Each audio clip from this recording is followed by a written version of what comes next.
BC 722년에 아수르라는 제국이 북이스라엘을 무너뜨렸습니다. 근데 BC 586년에는 바벨론이라는 나라가 저 남유다를 무너뜨리고 아수르라는 제국까지 다 흡수했습니다. 바벨론이라는 나라가 쳐들어와서 남쪽에 있는 3분의 1의 백성들을 저 바벨론으로 끌고 왔습니다. 그리고 그들을 거세를 시키고 또 종으로 삼고, 그리고 그들을 일터에 보내서 많은 고난을 겪게 했습니다. 그런 가운데에 궁궐 안에서 생활하는 몇 명의 유대인들이 있는데, 대표로 다니엘, 그리고 사드락, 메삭, 아벳느고, 그리고 나중에 보면 느헤미야, 에스라, 이런 사람들도 궁궐에서 많은 수고를 하였던 걸 볼 수 있습니다. 그런데 이때 당시에 왕이 느부갓네살 왕인데, 이 느부갓네살 왕이 꿈을 꾸었습니다. 꿈을 꾸었는데 그 꿈이 생각이 안 납니다. 그리고 생각날 듯 말 듯 하는데 이게 계속 생각이 나지 않으니 번민할 수밖에 없고, 그 번민하는 가운데서 잠을 못 자게 됩니다. 잠을 못 자고 번민하다 보니까 너무 힘들어서 이 사람이 궁궐 안에 있는 박수들, 술객들, 그리고 점쟁이들, 그리고 갈대의 술사들을 불러가지고 내가 꿈을 꾸었는데 그 꿈이 생각나지 않는다. 그리고 그 꿈이 무엇인지 해석을 할 수가 없다. 그러니까 너희들이 술사고 점쟁이고 또 그리고 술객들이니까 내가 무슨 꿈을 꾸었는지 알아내고 그 꿈을 해석해서 내놔라. 그렇게 말을 합니다. 아니, 이들이 생각할 때에 꿈이 뭔지를 알아야 해석을 할 텐데 꿈을 안 가르쳐 주니까 얼마나 어렵습니까? 그래서 갈대아의 술객들이 아람으로 왕에게 묻습니다. 부탁을 합니다. 그래도 꿈은 알려주십시오. 꿈을 알려주면 내가 우리가 해석을 해서 왕에게 알려드리겠습니다. 그렇게 했습니다. 그런데 이 왕이 나는 꿈을 알려줄 수 없고 또 알려줄 만한 내게 모른다는 거죠. 그러니까 내가 명령했다. 만약에 꿈을 알지 못하고 해석 못하면 너희들은 완전히 내가 칼로 쪼갤 것이고 너희 집은 거름더미가 되도록 해서 쓸어버릴 것이다 라고 했습니다. 그러나 만약 꿈을 알려주고 그 꿈을 해석한다면 선물과 큰 영광과 큰 상을 내리겠다라고 했습니다. 그런데 점쟁이, 그 다음에 술객, 점술사들 아무리 고민을 해도 꿈이 무슨 꿈인지를 알 수가 없습니다. 그래서 시간을 보내고 있는데 이제 다 죽었다 그렇게 생각하고 있는 찰나에 누가 등장을 하느냐 하면 다니엘이 등장을 합니다. 다니엘이 등장을 해서 우리에게 조금만 시간을 주면 내가 꿈이 어떤 꿈인지 그리고 그 꿈의 의미가 무엇인지 해석해서 드리겠습니다. 그렇게 하고 친구들에게 부탁을 해서 하나님에게 기도하자. 하나님께서 비밀한 것을 우리에게 알려주실 것이다. 그렇게 하고서 이들이 하나님 앞에 기도를 했더니 하나님께서 그 비밀한 꿈을 다니엘에게 알려줍니다. 그리고 다니엘에게 다른 사람에 비해서 10배의 지혜를 주어서 그 꿈을 잘 해석을 하게 됩니다. 그러므로 인하여서 이 다니엘은 많은 상금을 얻게 되고 그리고 큰 영화를 얻어서 높은 자리에까지 올라서게 됩니다. 그럼 사람들이 물었을 것 아닙니까? 어떻게 알았느냐고, 어떻게 그 꿈을 알았느냐고. 그랬을 때 다니엘은 이렇게 말했을 겁니다. 우리 하나님께서, 우리가 믿는 신께서 알려주셨다고. 다니엘에게는 3명의 친구가 있었습니다. 그 친구들의 이름은 사드락이요, 메삭이요, 아벳느고입니다. 그런데 이 3명도 궁궐에 있는데 어느 날 이 느부갓네살 왕이 커다란 금신상을 만들어 놓고 온 나라의 고관들을 다 불렀습니다. 재무관, 재판관, 법률사, 각 지방의 모든 관원, 행정관, 모사, 수령, 그 다음에 총독들까지 다 불러놓고 뭘 하느냐 하면 그 금신상 낙성식을 하게 됩니다. 그래서 모든 사람들이 그 신 앞에, 그 신상 앞에 서 있는데 이 느부갓네살이 명령하기를, 내가 음악을 틀 텐데 그 음악을 틀면 바로 그때에 모든 사람들은 내가 만들어 놓은 신상에게 절을 해라. 그래서 음악이 들려와서 다 절을 하는데 그 중에 꼿꼿하니 서 있는 사람이 3명 있습니다. 그게 누구냐 하면 사드락과 메삭과 아벳느고가 절을 하지 아니하고 꼿꼿이 서 있습니다. 그것을 옆에서 보고 왕에게 고발을 해서 저 사드락과 메삭과 아벳느고는 금신상에게 절을 안 했습니다.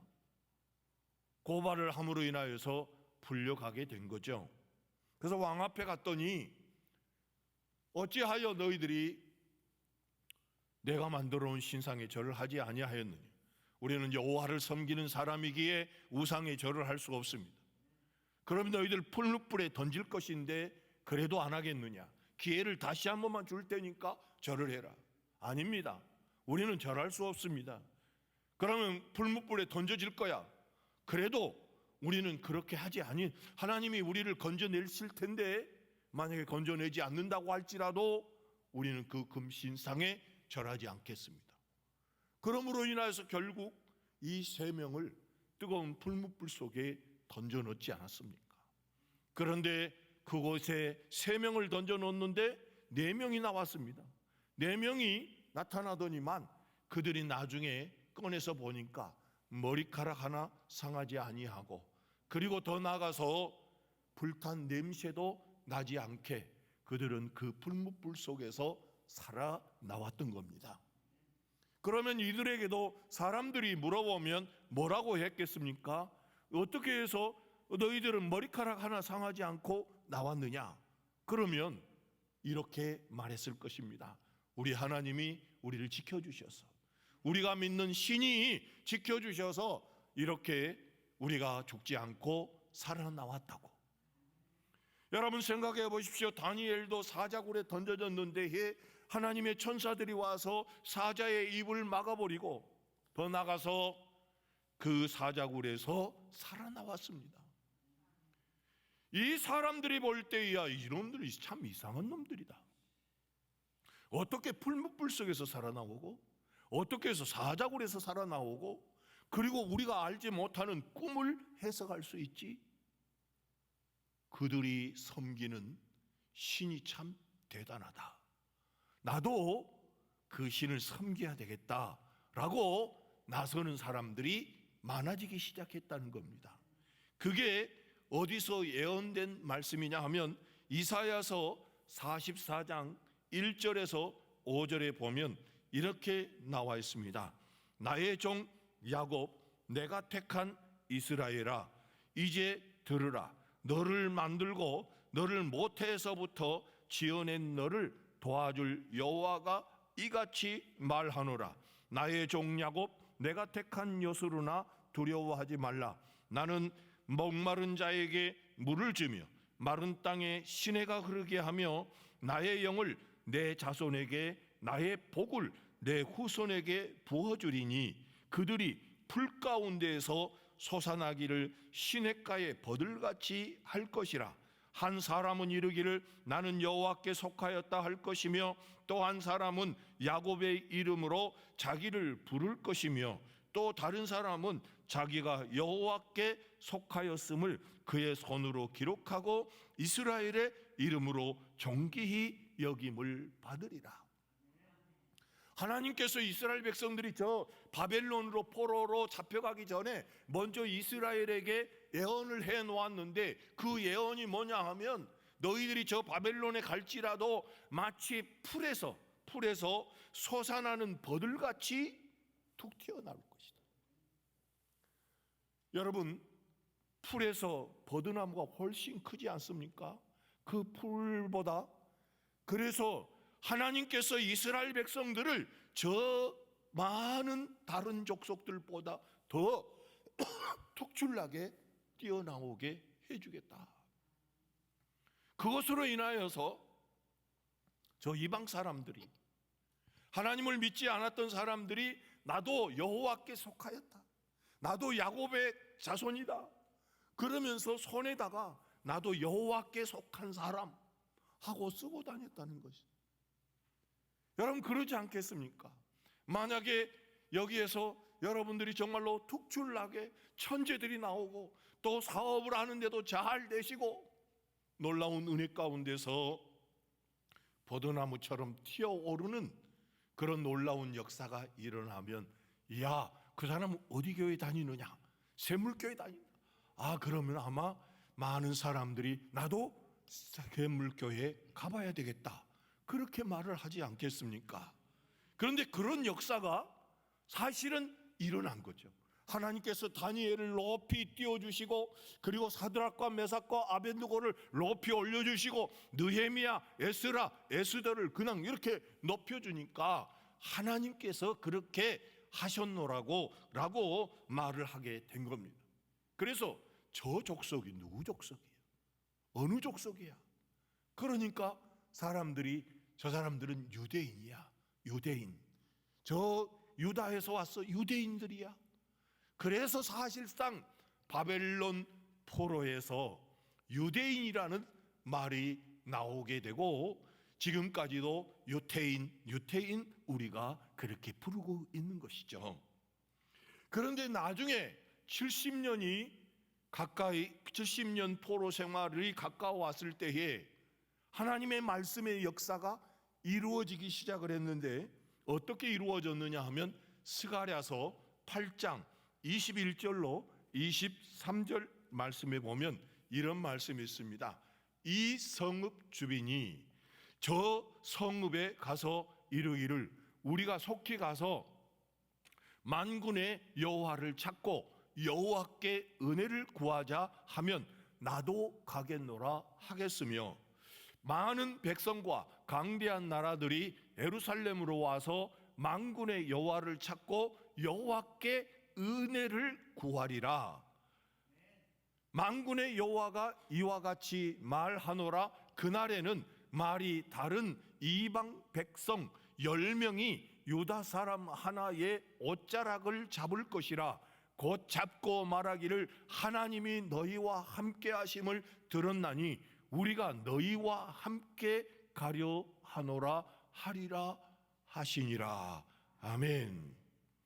자, 많은 족속들이, 바벨론이라는 그 나라에는 여러 나라에서 다 잡아오는 사람들이 가득 차 있는데, 특별히 유대인들이 버드나무처럼 튀어오르게 지혜롭고 똑똑하고 놀라운 기적을 만들어내는 그런 일들이 그들에게 벌어지니까, 야, 저 사람들 누구야? 유대인이야. 저 사람들이 어떻게 저렇게 똑똑해? 어떻게 저렇게 대단해? 그거는 그들이 믿는 하나님이 그들을 도와주시니까 그런 일이 일어나는 거야.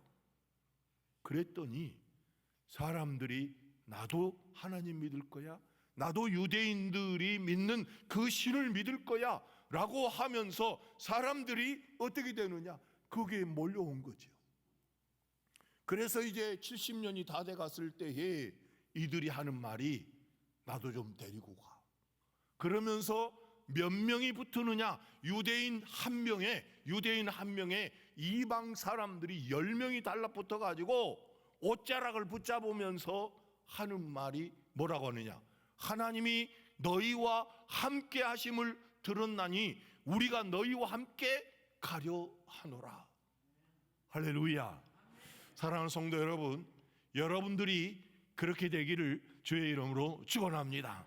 저 다니엘과 사드락과 메삭과 아벳느고 유대인들이 하나님의 놀라운 은혜로 놀라운 축복의 역사를 그들이 보고 나서 나도 같이 가자 옷자락을 붙으면서 한 명한테 10명이 달라붙어 가지고 나도 예루살렘으로 데리고 가, 나도 예루살렘 좀 같이 갈 수 있도록 해줘, 하나님이 너희와 함께 하신 것을 봤어, 이렇게 하는 것처럼 사람들이 우리 하나님께서 여러분들에게 은혜를 베풀어 주셔서 주 안에서 잘 되시기를 주의 이름으로 축원합니다.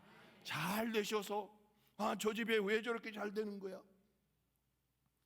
저 집사님은 왜 저렇게 잘 되는 거야? 왜 장로님은 저렇게 잘 되는 거야? 저 집에 진짜 하나님이 함께 하셔, 정말로 좋은 일이 많아. 그러면서 나도 저 장로님이 믿는, 저 권사님이 믿는 그 하나님 믿을 거야. 그 교회가 어디 교회야? 샘물교회라고?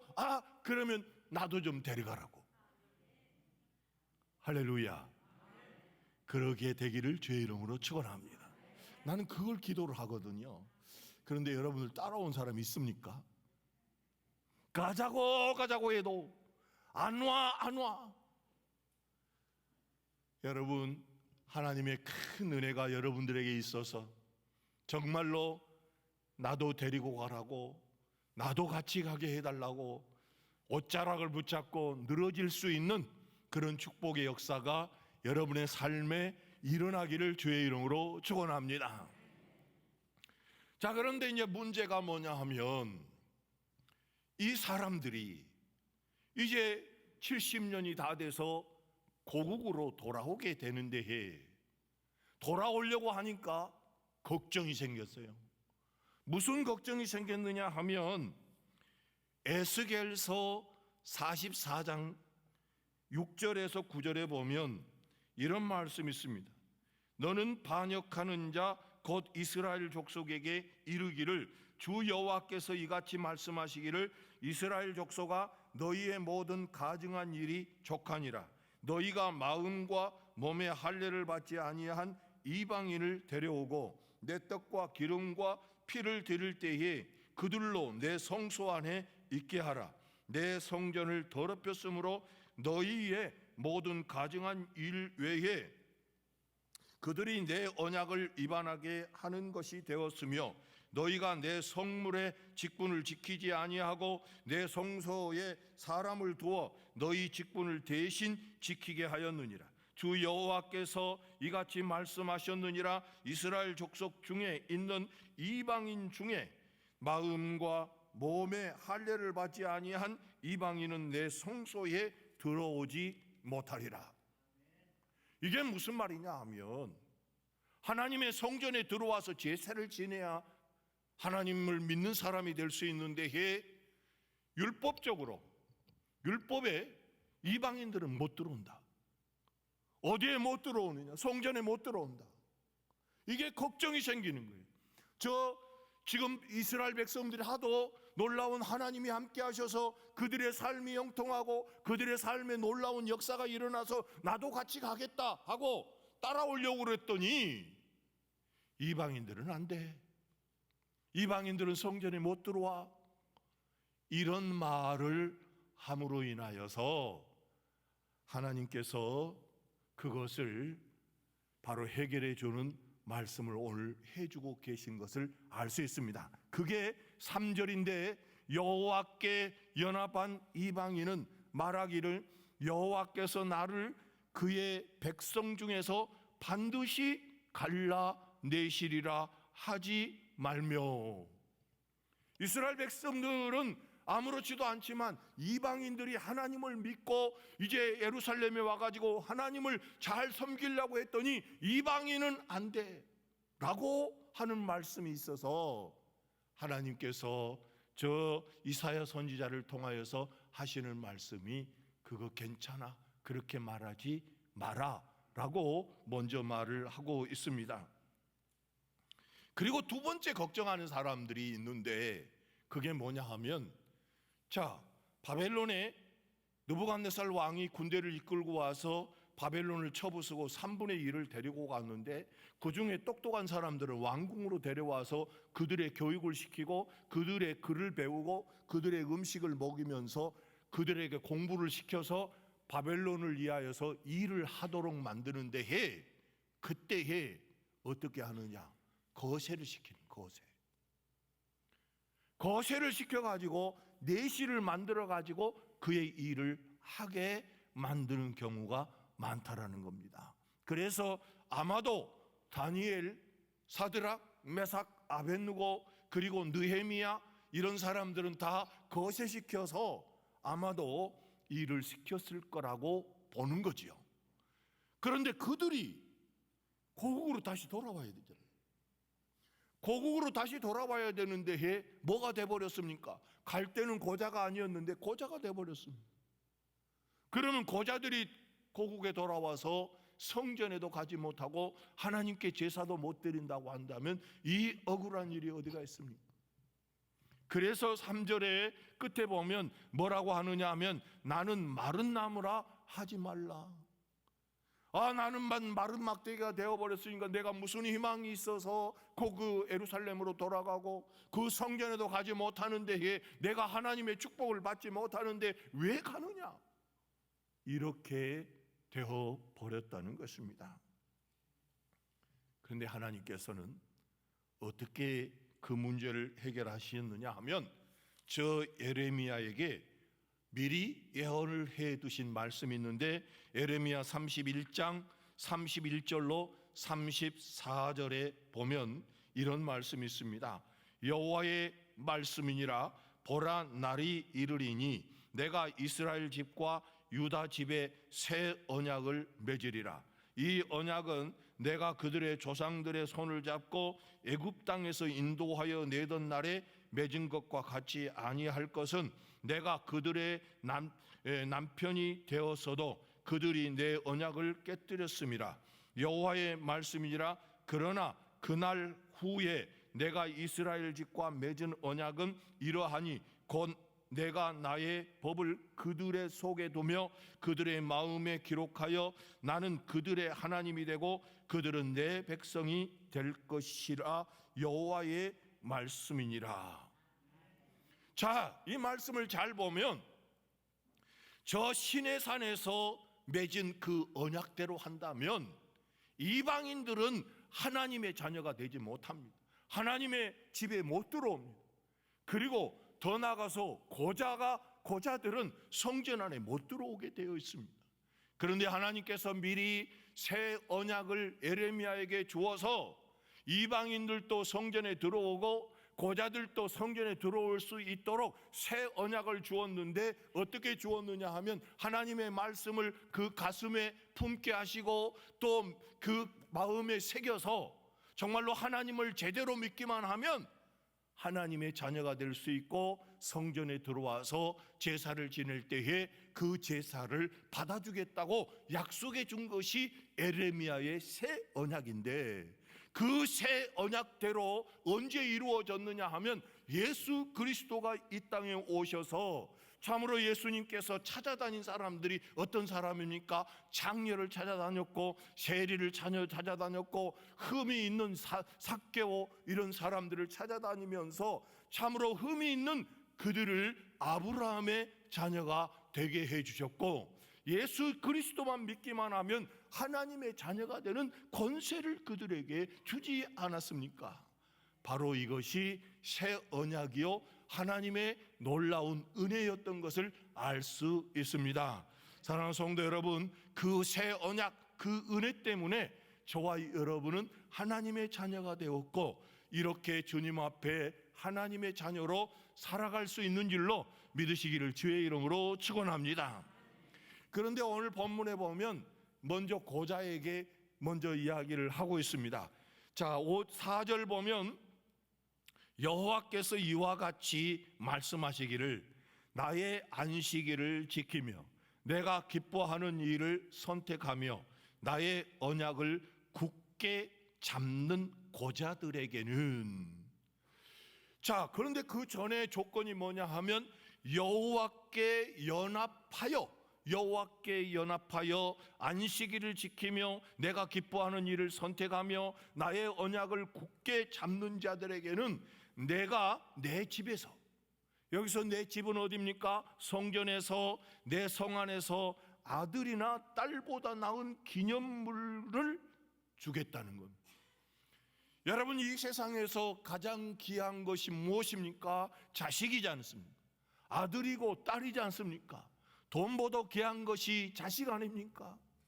이번에 이태원 사건으로 인하여서 정부에서 돈을 얼마 주신다고 그러니까 그 돈이 문제가 아니라 내 자식 살려내라고 울부짖는 거 보셨습니까?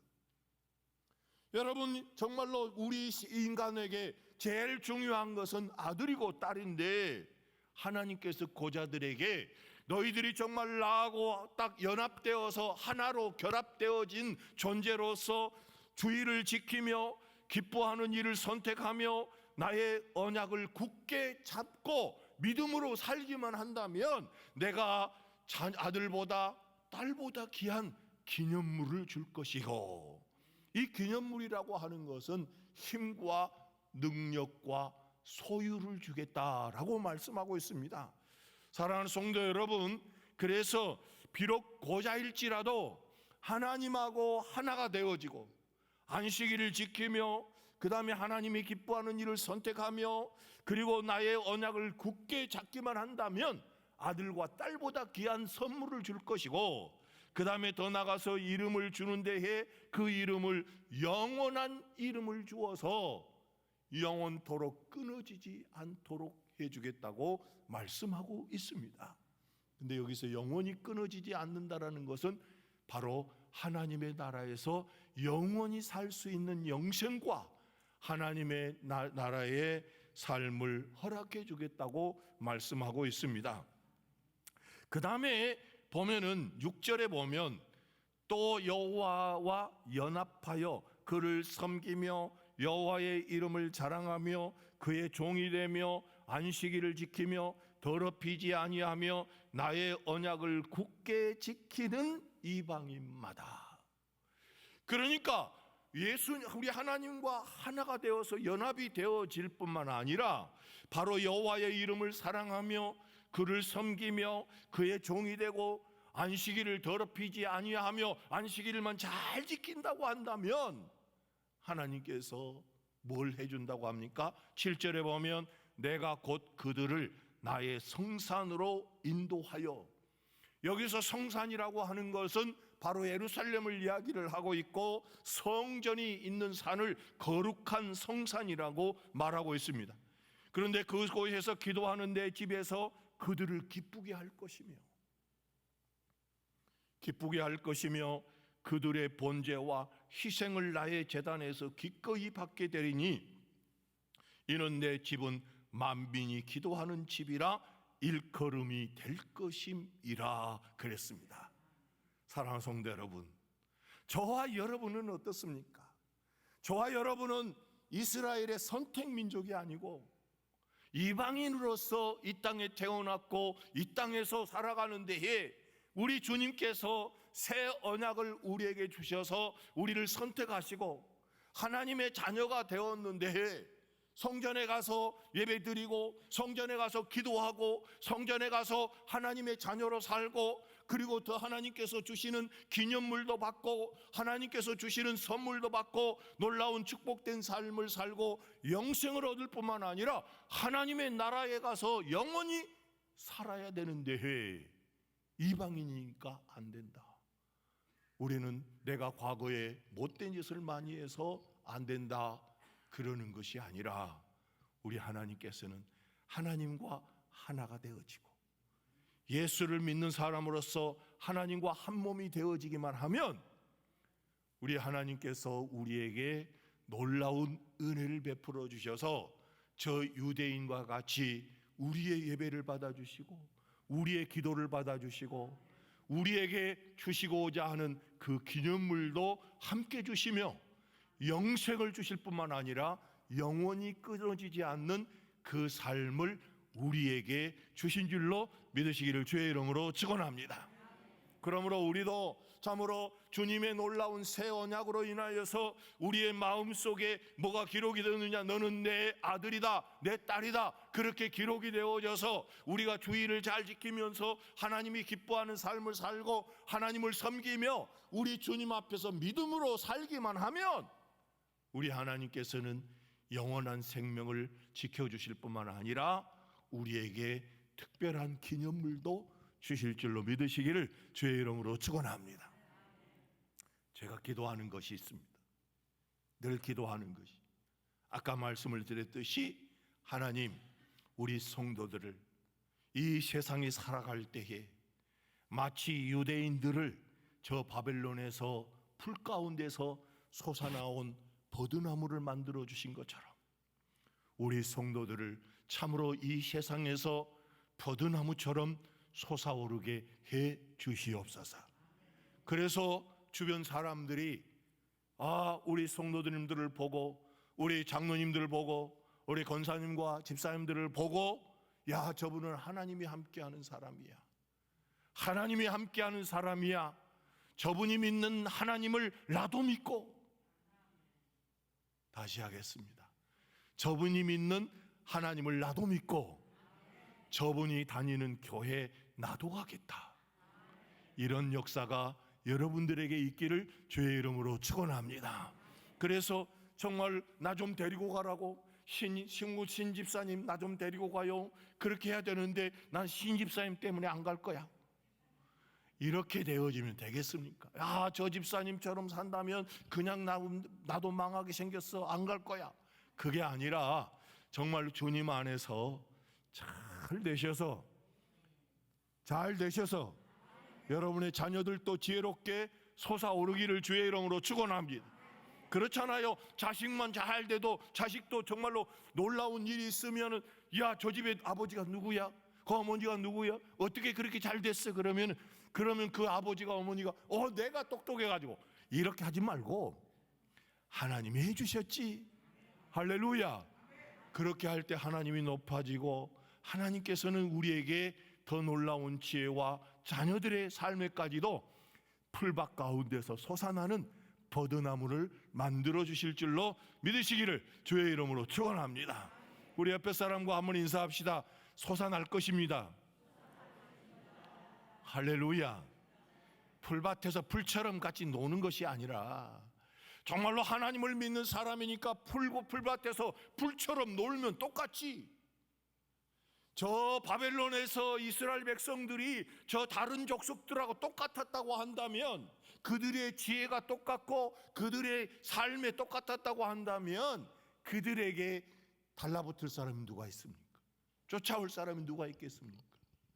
그런데 하나님께서 풀밭 가운데서 솟아나는 버드나무처럼 해주겠다고 말씀하셔서 정말 다니엘을 10배의 지혜를 주고 사드락과 메삭과 믿음의 능력을 주어서 풀무불 속에서 살아나오고, 그리고 사자굴에서도 살아나오니까 나도 같이 가겠다고 그러면서 옷자락을 잡았던 거 아니겠습니까? 할렐루야. 여러분의 자녀들이 솟아오르기를 주의 이름으로 축원합니다. 우리 옆에 사람과 한번 인사합시다. 자녀들이 솟아오를 것입니다. 그러다가는 푹 꺼지게 생겼어요. 할렐루야. 여러분 정말 솟아오르기를 주의 이름으로 축원합니다. 사업이 솟아오르기를 주의 이름으로 축원합니다. 자녀들이 솟아오르기를 주의 이름으로 축원합니다. 그게 하나님의 역사였다니까요. 그래서 하나님이 함께 하셔서 저 유대인들이 솟아오르니까 나중에 예루살렘 나 좀 데리고 가라고 10명이 달라붙었다니. 10명. 적어도 한 명은 달라붙어야 되잖아요. 할렐루야. 여러분에게 이 놀라운 은혜가 있기를 주의 이름으로 축원합니다. 기도하겠습니다. 거룩하시고 자비하신 아버지 하나님, 참으로 바벨론의 삶은 힘들고 어려운 삶인 것 같았지만 하나님께서 그들과 함께 하심으로 말미암아 그들은 풀 가운데 버드나무처럼 솟아오르게 해 주었던 걸 볼 수 있습니다. 그랬을 때 많은 사람들이 저 사람은 어느 민족인가 물어봤고, 그랬을 때에 우리는 유대인이라고, 우리는 하나님을 섬기는 민족이라고 말했던 걸 볼 수 있습니다. 하나님 아버지, 참으로 이 자리에 나온 주님의 자녀들이 이 세상에서 솟아오르게 하여 주시옵소서. 버드나무처럼 솟아오르게 하여 주시옵소서. 하나님 아버지여, 이 자리에 나온 주님의 자녀들의 사업이 이 세상에서 솟아오르게 도와 주시옵소서. 아버지, 그리하여서 하나님이 함께 하셨다는 것을 그들도 보게 하여 주시옵소서. 우리 주님께서 축복하여 주시고 역사하여 주셔서 우리 하나님께는 영광이요 우리 모두에게는 큰 축복의 역사가 나타나게 도와 주시옵소서. 우리 주님께 감사드리며 예수 그리스도 이름으로 간절히 기도하옵나이다. 아멘.